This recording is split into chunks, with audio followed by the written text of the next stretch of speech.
Salam saudara kasih. Hari ini kita akan memuji Tuhan. Naikkan pujian dari hatimu.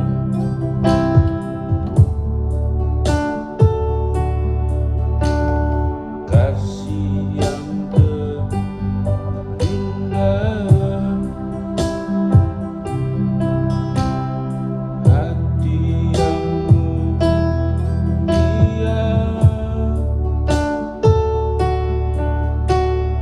hanya ku temukan di dalam-Mu, Yesusku.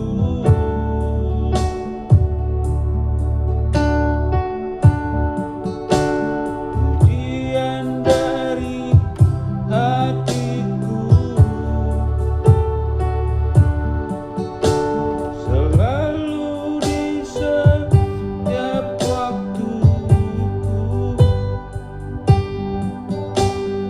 tiada pernah berubah kasih-Ku.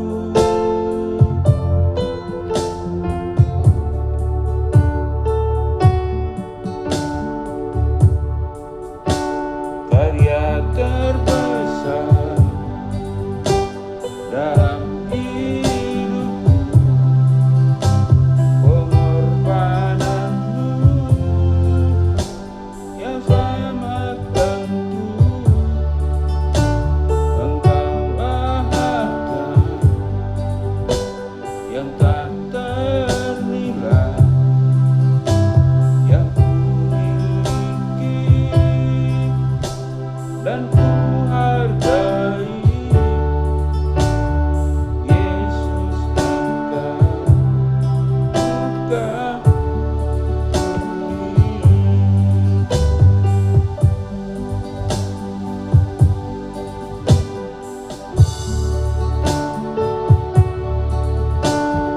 kasih yang terindah, hati yang mulia, hanya ku temukan di dalam-Mu, Yesusku.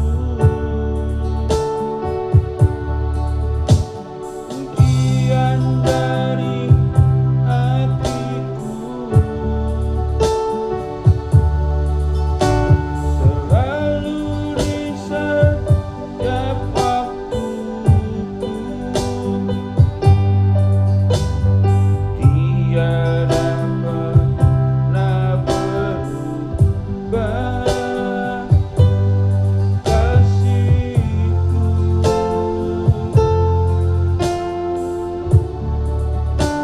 Karya terbesar dalam hidupku, pengorbananmu yang selamatkanku. Engkaulah harta yang tak ternilai yang ku miliki dan ku hargai. Yesus, Engkau bukan Salam saudara terkasih. Hari ini kita akan baca firman Tuhan dari kitab Efesus 1 ayat 7 sampai dengan 8, berbunyi demikian. Sebab di dalam Dia dan oleh darahnya kita telah beroleh penebusan, yaitu pengampunan dosa menurut kekayaan kasih karunia-Nya yang dilimpahkannya kepada kita dalam segala hikmat dan pengertian. Tema firman Tuhan hari ini adalah karya salib, rencana, impulsif, tiba-tiba, atau strategis. Efesus 1 ayat 7 sampai dengan 8. Ada kisah dua anak SMP melihat orang tua miskin di perempatan jalan. Yang pertama langsung mengeluarkan uang jajanan dari kantungnya dan memberikan kepadanya. Kemudian merasa lega setelah dia memberikan uangnya 5.000, ia puas. Sedangkan anak yang satu melakukan percakapan dan mengetahui orang tua miskin tersebut tidak memiliki rumah, kesehatan yang kurang, pakaian yang kurang, dan tanpa keluarga.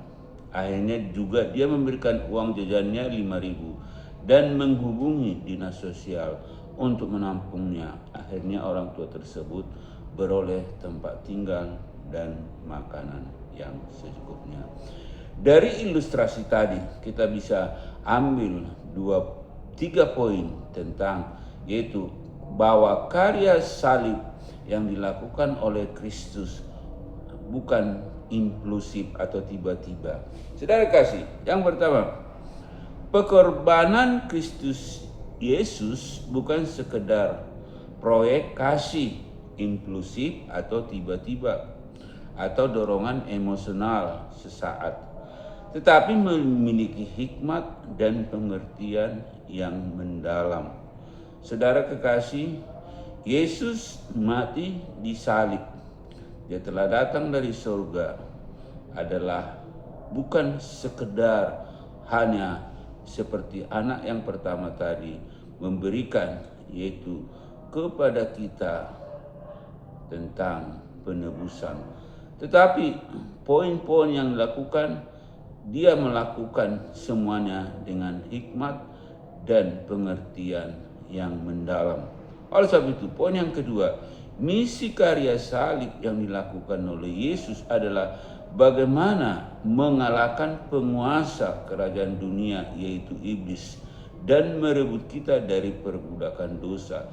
Inilah tujuan Tuhan Yesus datang ke dunia ini, adalah agar Anda dan saya direbut dari iblis, agar saudara dan saya tidak lagi diperbudak oleh dosa yang tadinya kita menjadi milik iblis. Dengan karya salib, maka Anda dan saya menjadi milik Kristus.